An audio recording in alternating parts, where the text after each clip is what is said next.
하나님 말씀은 스가랴서 3장 1절부터 5절 말씀까지입니다.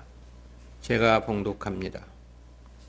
대제사장 여호수아는 여호와의 사자 앞에 섰고 사단은 그의 우편에 서서 그를 대적하는 것을 여호와께서 내게 보이시니라. 여호와께서 사단에게 이르시되 사단아, 여호와가 너를 책망하노라. 예루살렘을 택한 여호와가 너를 책망하노라. 이는 불에서 꺼낸 그슬린 나무가 아니냐 하실 때에 여호수아가 더러운 옷을 입고 천사 앞에 섰는지라.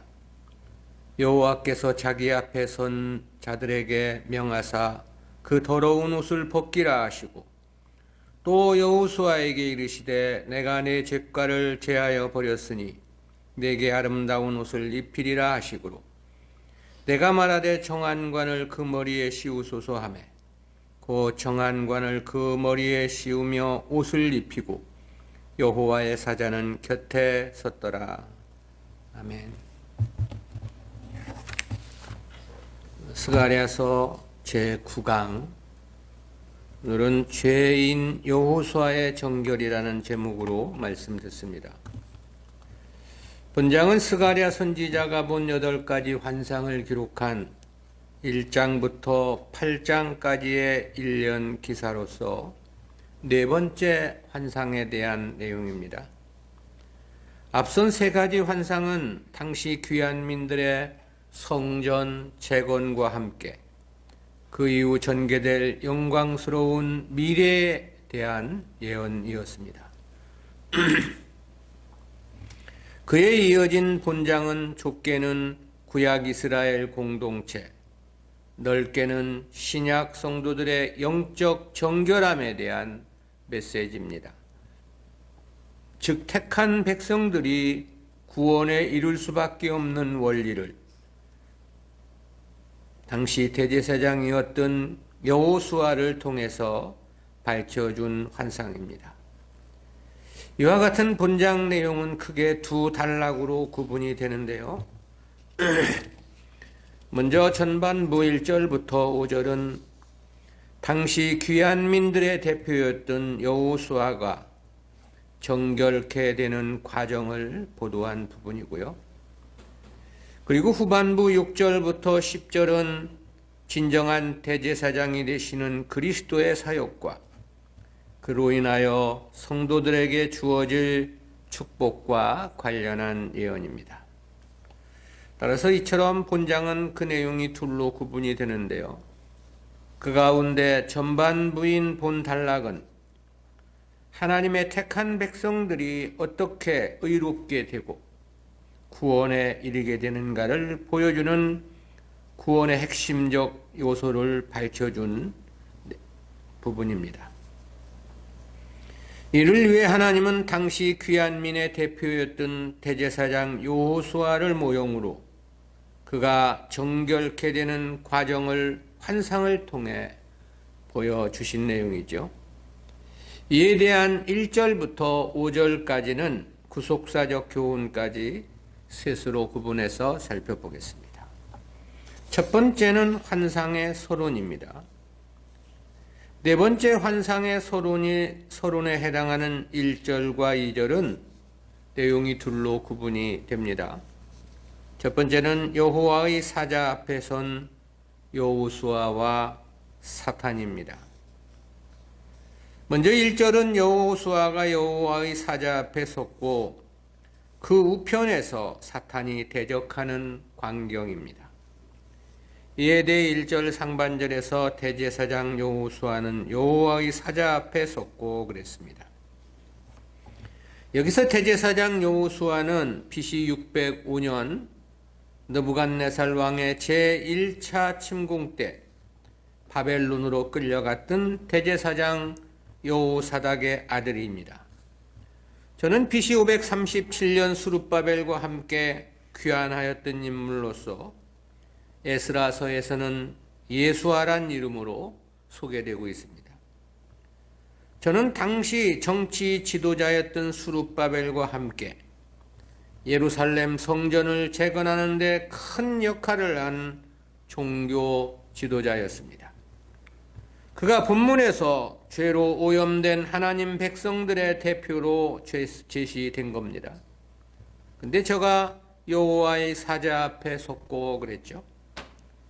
여기서의 여호와의 사자는 메시아 대신 그리스도를 가리킵니다. 그리고 대제사장은 구약 선민들의 중보자였죠. 하나님 앞에 백성들의 죄를 대신 사함받는 것이 대제사장의 주된 사역이었습니다. 따라서 본문은 여호수아가 주님 앞에 서 있는 장면인데요. 그리고 이는 마치 천상에서 벌어지는 것처럼 그렇게 말씀되고 있죠. 욥기서 1장에서도 비슷한 광경을 보도하는 내용을 볼 수 있고요. 욥기서에서는 사탄이 욥을 참소하는 광경이었죠. 근데 이는 실제적 현상을 말씀하는 것은 아닙니다. 하나님의 계시를 위해 선택된 하나의 환상, 즉 상황 묘사인 거죠. 근데 이어진 1절 하반절에서는 사탄은 그의 우편에 서서 그를 대적하는 것을 여호와께서 내게 보이시니라 그랬습니다. 주님 앞에 서 있는 여호수아 오른편에 사탄이 서 있었고 그 사탄이 여호수아를 대적했다는 그런 내용이죠. 이 사탄으로 번역된 히브리어는 다른 사람을 공격하거나 대항하거나 고발하는 행위를 뜻하는 어원에서 유래한 단어입니다.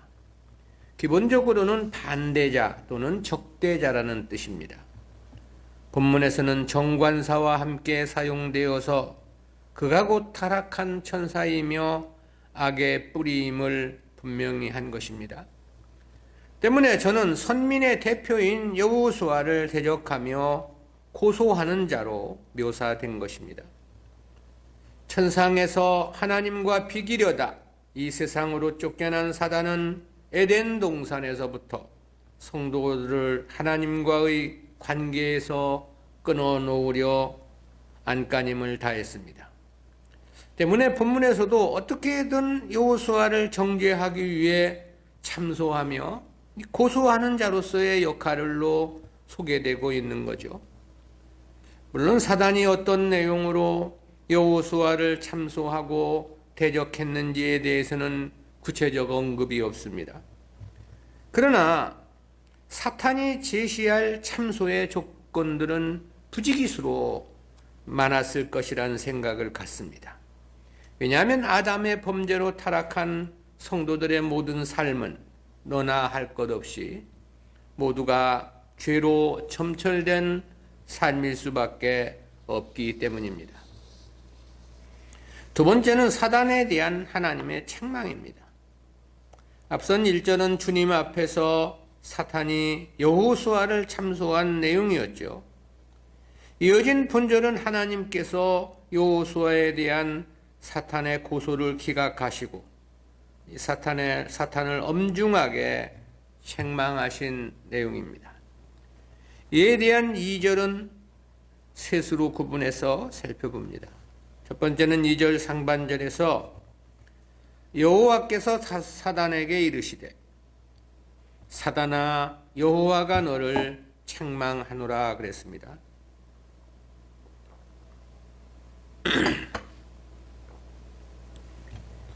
1절은 여호와의 사자 앞에 서 있는 여호수아와 사단의 모습이었죠. 근데 본문에서는 여호와의 사자가 아닌 여호와께서 심판장으로 소개됩니다.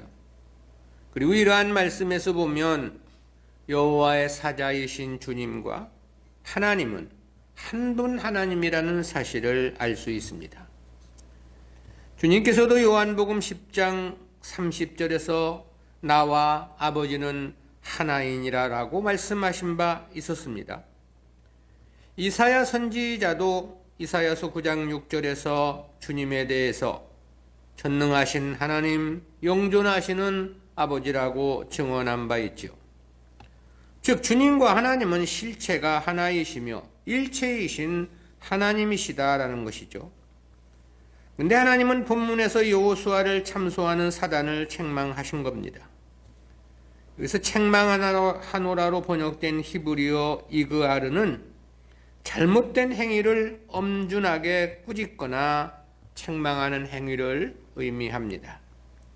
이는 여호수아로 대표되는 택한 백성들의 죄악에 대해 누구도 정죄할 수 없다는 것에 대한 분명한 선언이며 선포라고 말할 수 있습니다. 두 번째는 2절 중반절에서 예루살렘을 택한 여호와가 너를 책망하노라 그랬습니다. 이는 앞서 사단을 책망하신 반복적 표현입니다. 이러한 반복은 사단이 하나님의 엄중하고 강력한 책망을 받았음을 강조합니다. 근데 여기서의 여호와의 예루살렘을 택한이란 수식어가 첨부됐습니다. 하나님께서는 본서 1장 17절과 2장 12절에서도 예루살렘을 다시 택하실 것을 말씀하신 바 있었습니다. 이는 이방에서 선택함을 받은 하나님 백성들을 가리킨 상징으로 우리가 해석을 했었는데요. 왜냐하면 그곳에서 예루살렘을 택할 것을 말씀하시면서 장래에 택할 것이라는 말씀을 하셨기 때문입니다. 또한 문맥적으로도 천하만국으로 확장될 신약 구속사를 밝히시는 과정이었기 때문입니다.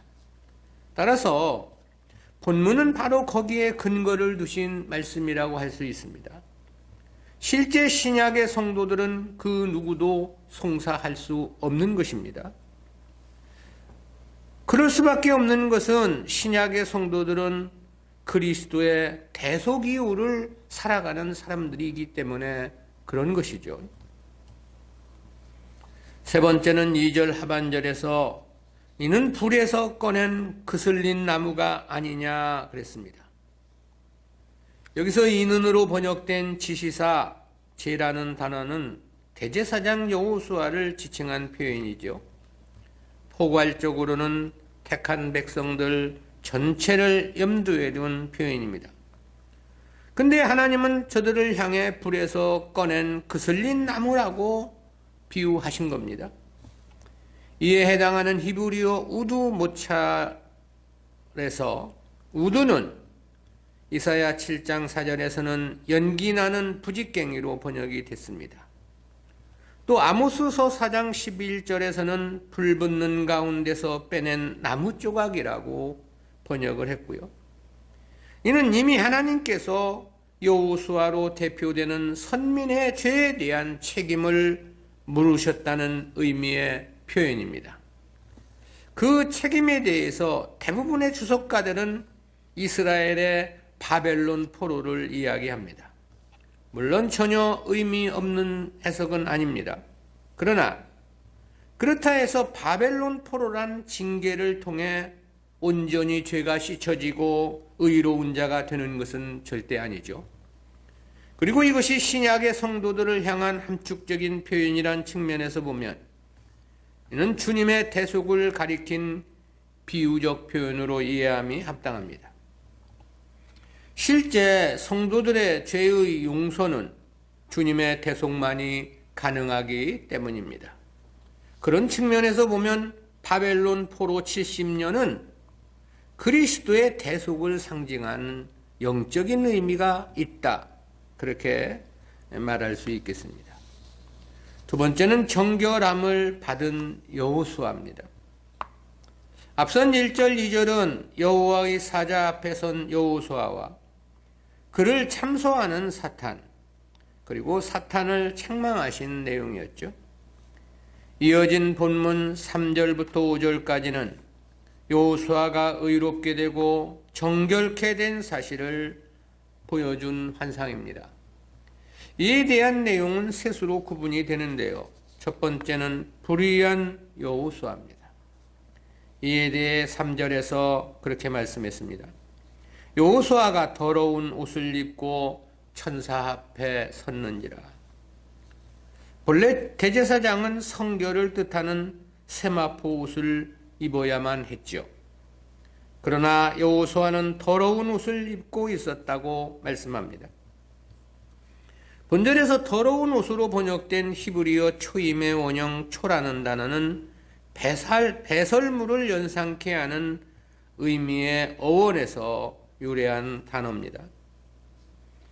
구약 성경에서는 본절과 사절에서 단 2회밖에 사용되지 않았습니다. 이는 더럽고 불결하기 짝이 없는 매우 더러운 옷이었음을 나타냅니다. 그러나 이는 역시 하나의 비유로서 저가 불의한 자요 죄인이었음을 나타내는 상징적인 표현이죠. 앞선 비유에서 불에서 꺼낸 그슬린 나무라고 했지만 그 죄의 본질은 그대로 남아 있음을 말해줍니다.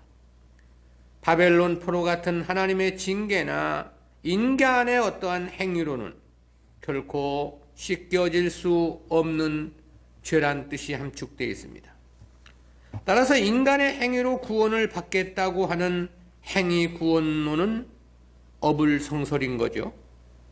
인간 행위로는 결코 온전할 수 없는 것입니다. 그리고 이미 지은 죄는 그 어떤 것으로도 씻을 수가 없는 거죠. 때문에 이 죄는 영원한 형벌만이 그 답일 수밖에 없는 것입니다.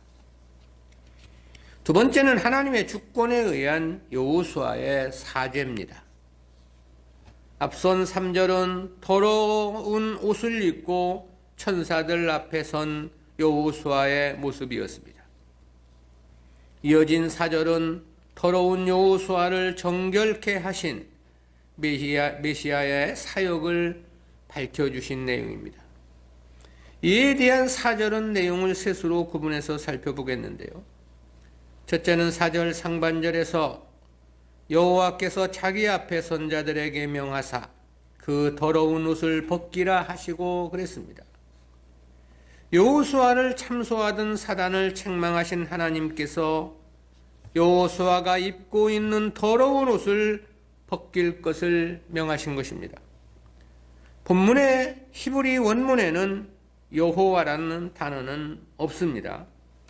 그라는 뜻을 나타내는 아나란 3인칭 접속사를 의역해서 여호와라고 번역을 한 겁니다. 그러나 죄사함의 권세는 오직 하나님만이 가지고 계신 권세이기 때문에 여호와로 번역을 해도 무방하겠죠. 그리고 자기 앞에 선 자들로 번역된 하우메딤 레파나이우라는 단어는 그의 앞에서 계속 서 있는 자들이란 뉘앙스의 표현입니다. 이는 하나님의 명령을 수행하기 위해 대기하고 있는 천사들을 가리킴입니다. 즉 하나님께서 천사들에게 여호수아가 입고 있던 더러운 옷을 벗길 것을 명하신 거죠. 그러나 이 역시 문자적 의미로 해석해서는 안 되는 부분이죠. 계시를 나타내기 위해 보여주신 하나의 상황 묘사입니다. 따라서 더러운 옷을 벗기라는 것은 죄에 대한 용서, 즉 사죄의 은총을 선포함이라고 말할 수 있겠죠. 그렇다는 것은 이어진 말씀에서 보다 명료해집니다. 두 번째입니다. 4절 중반절에서 또 여호수아에게 이르시되 내가 내 죄가를 제하여 버렸으니 그랬습니다. 이는 천사에게 여호수아의 더러운 옷을 벗기라는 명령이 무엇을 가리킴인가를 보다 확실히 설명해 준 문장입니다. 여기서 내 죄과로 번역된 히브리어 아우네카는 왜곡된 상태를 나타내는 어원에서 유래한 단어입니다. 인간의 죄악 가운데서도 본성적 악함 때문에 발생하는 죄악을 가리킬 때 이 단어가 사용됩니다. 어원적으로는 불의를 행하다, 잘못을 저지르다라는 뜻의 아와에서 유래해서 하나님의 뜻을 거스린 죄악을 가리킵니다. 이는 아람으로부터 유전된 원죄와 함께 자신이 지은 자범죄까지 포함한 택한 백성들의 모든 죄를 총칭한 표현입니다. 그 모든 죄를 삭제하셨다는 것이고 더 이상 그들의 죄를 인정하지 않으시겠다는 선포인 거죠. 세 번째는 4절 하반절에서 내게 아름다운 옷을 입히리라 하시기로 그랬습니다. 더러운 옷을 벗김은 사제의 은총을 뜻한 상징입니다. 그런데 아름다운 옷을 입힌다는 것은 칭의를 상징한 묘사인 거죠. 택한 백성들이 구원에 이르기 위해서는 사죄만으로는 턱없이 부족한 것입니다. 죄의 용서는 영원한 형벌을 면케됨을 뜻합니다. 그러나 그것으로 천국에 이를 수는 없는 것입니다. 왜냐하면 천국에 이르는 구원은 반드시 하나님의 행위 언약에 대한 완전한 성취, 즉 의가 필수로 요구되기 때문입니다. 그것은 하나님께서 처음 구원 언약으로 제시하신 것이 행위 언약이었기 때문입니다. 따라서 하나님의 뜻에 일점의 흠도 티도 없는 온전한 순종의 의가 있을 때 구원은 비로소 가능한 것이지요. 그리고 거기서만이 하나님의 기업을 이을 아들과 후사로서의 권리를 부여받을 수 있는 것입니다. 근데 이 부분 역시 하나님의 주권으로 해결해 주셨던 거죠.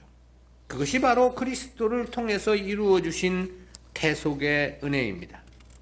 따라서 이 대속이라는 말은 죄의 형벌을 대신 받아주신 대형의 은혜와 행위 언약을 대신 완성해 주신 대행의 은혜까지를 포함한 것입니다. 그 모든 것을 주님께서 완성하셨기에 본문에서는 아무런 조건 없이 아름다운 옷을 입힐 것을 명하셨던 거죠. 세 번째는 정결케 된 여호수아입니다. 이에 대해서는 5절에서 그렇게 보도했죠. 내가 말하되 정한관을 그 머리에 씌우소서 하매 곧 정한관을 그 머리에 씌우매 옷을 입히고 여호와의 사자는 곁에 섰더라. 여기서의 내가는 스가랴 선지자 자신을 가리킨 말입니다. 그러니까 스가랴 선지자가 하나님께 대제사장 여호수아에게 정한관을 씌워줄 것을 간청한 거죠. 그렇다는 것은 스가랴도 여호수아가 이제는 의로운 자란 사실을 인정했다는 의미가 됩니다. 스가랴가 여기서 말한 정한관에서 정한으로 번역된 히브리어 타우르는 의식적으로든 영적으로든 전혀 흠이 없고 또 정결하고 순전한 상태를 강조하는 단어입니다. 앞서 더러운 옷을 벗기고 아름다운 옷을 입힌 데 이어 정결한 관까지 씌웠다는 것은 그야말로 완전 무결하게 정결해졌음을 나타내 주는 거죠. 한마디로 구원에 이르기에 전혀 부족함이 없는 의로운 자란 의미가 됩니다. 그리고 그의 곁에 여호와의 사자가 서 있었다고 그랬죠. 이처럼 여호와의 사자가 여호수아 옆에 서 있다는 보도는 1절과 3절에 이어 이곳에서 세 번째로 나타납니다. 앞서도 언급했지만 이 사자는 여호수아에게 아름다운 옷을 입히고 정한관을 씌워주는데 직접적인 공로자가 되시는 메시아 예수 그리스도를 가리킴인 것입니다. 그리고 곁에 섰더라로 번역된 히브리어 오메드는 서 있음을 나타내는 동사 아마드의 능동 분사형입니다. 이것이 능동 분사형이라는 것은 지속적으로 계속해서 그 곁에 서 있다는 것을 나타내는 거죠. 이제 의로운 자가 되었기 때문에 주님은 그를 떠나지 않고 그와 항상 함께 해 주신다는 뜻입니다. 임마누엘의 의미와 일맥상통하는 말씀입니다.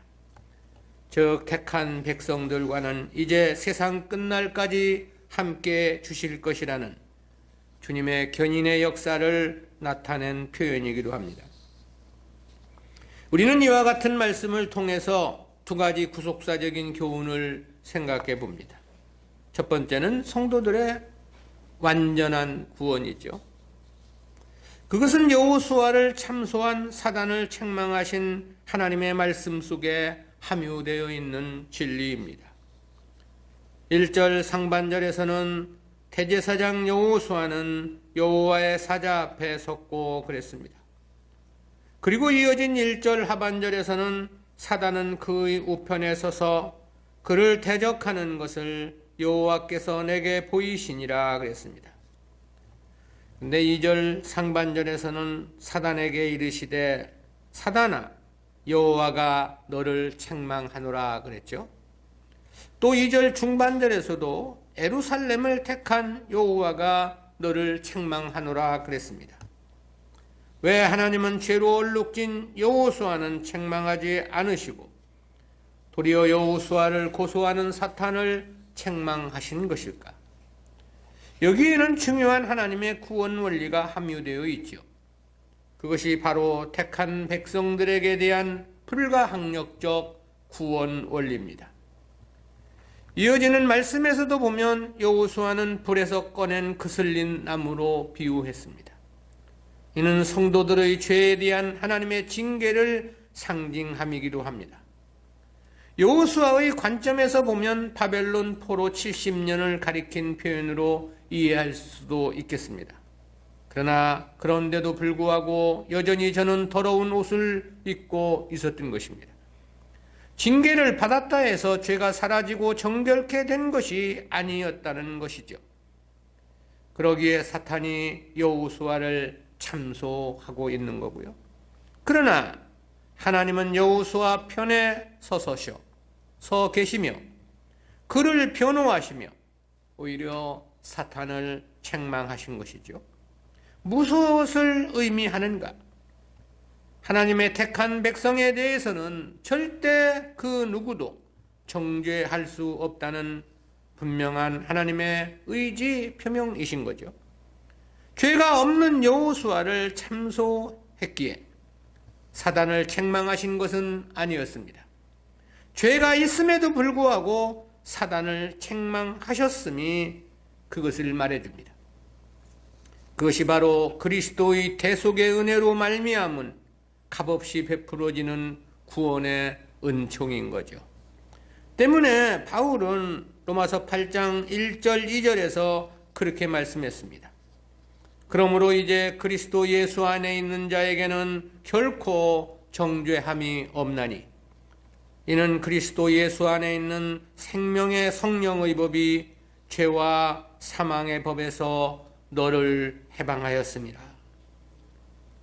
이어서 다시 그렇게 말하기도 했습니다. 로마서 8장 33절 34절입니다.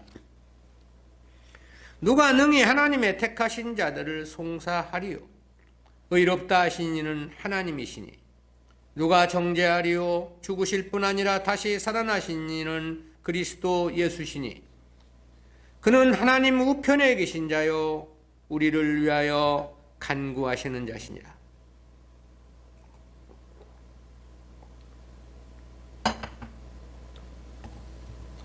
그 누구도 하나님의 택하신 자들을 정죄할 수 없고요. 송사할 수 없다고 말씀했습니다.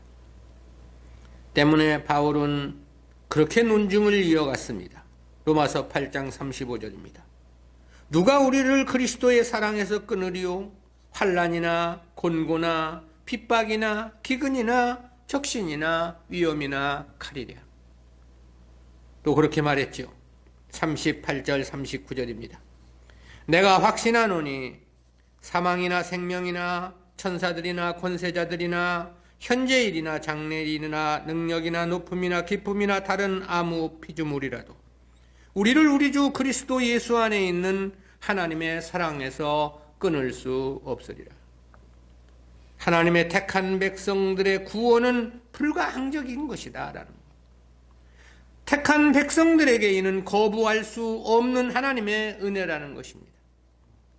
택한 백성이냐 아니냐의 문제일 뿐이지, 택한 백성들은 이미 자신의 죄와 상관없이 구원은 확정되어 있는 것입니다. 앞으로 지을 죄와도 상관없이 구원은 이미 정해진 것입니다. 이는 인간의 행위로 이루어지는 것이 아니라 그리스도께서 이루신 대속의 은혜의 효력 때문인 것이죠. 두 번째는 성도가 감사하며 주님을 위해 살아야 하는 이유입니다. 그것은 성도를 정결케 하신 하나님의 구속사를 통해 깨닫는 교훈입니다.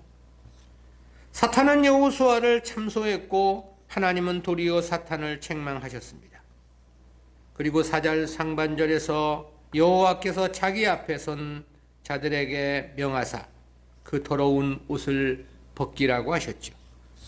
그리고 4절 중반절에서 또 여호수아에게 이르시되 내가 내 죄가를 제하여 버렸으니 그랬습니다. 근데 이 문장은 한글 개역 성경에는 번역되지 않은 레라는 단어로 시작을 합니다. 이 단어는 어떤 모습을 주목해서 바라보는 행위를 나타내는 동사 라의 명령형인데요. 문자적으로 너는 보라 그런 뜻입니다. 이는 하나님께서 여호수아에게 하신 명령이죠. 즉 자신에게 이루어진 놀라운 사실을 주목하여 보라는 그런 뜻입니다. 다시 말하면 모든 죄가 완전히 사해졌다는 그 놀라운 사실을 확인해 보라는 말씀인 거죠. 근데 그 사실을 스가랴 선지자가 확인했는지 여호수아에게 정환관을 씌워줄 것을 청원했다고 그랬죠. 실로 놀랍고도 놀라운 일이 아닐 수 없습니다. 왜냐하면 이는 하나님께서 저의 죄를 인정치 않으신다는 의미가 되기 때문입니다. 죄가 없어서 그리하신 것이 아닌 것입니다. 죄악이 생생히 그대로 살아있음에도 불구하고 그 죄를 인정치 않으시겠다는 의사 표명이기 때문에 그렇습니다. 근데 또 하나 더 놀라운 사실이 있지요. 그것이 내 죄가를 제하여 버렸으니 그랬는데요.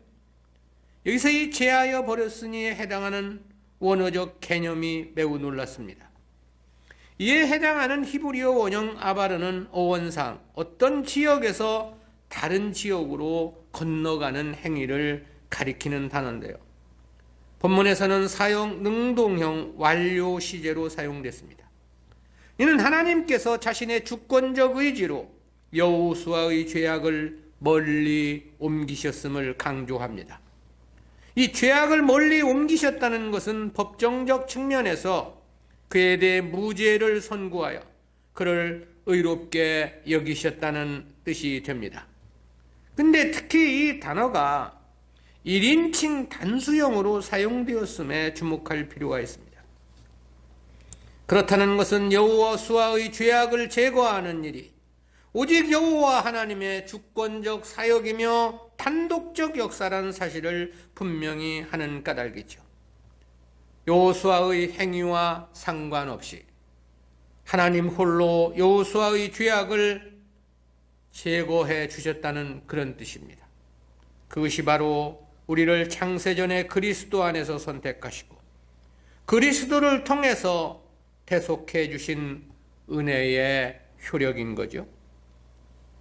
이 부분에 대해서 바울은 그렇게 표현한 바 있습니다.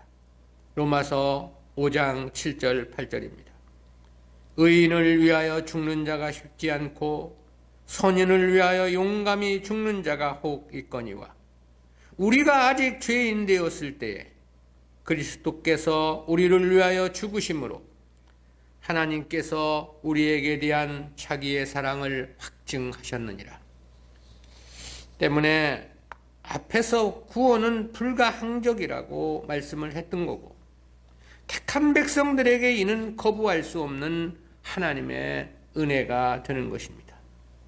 때문에 택한 백성이냐 아니냐의 문제일 뿐 택한 백성들은 이미 자신의 죄악과 상관없이 구원은 확정된 것이죠. 때문에 앞으로 지을 죄와도 상관없이 구원은 이미 정해진 것이라고 했습니다.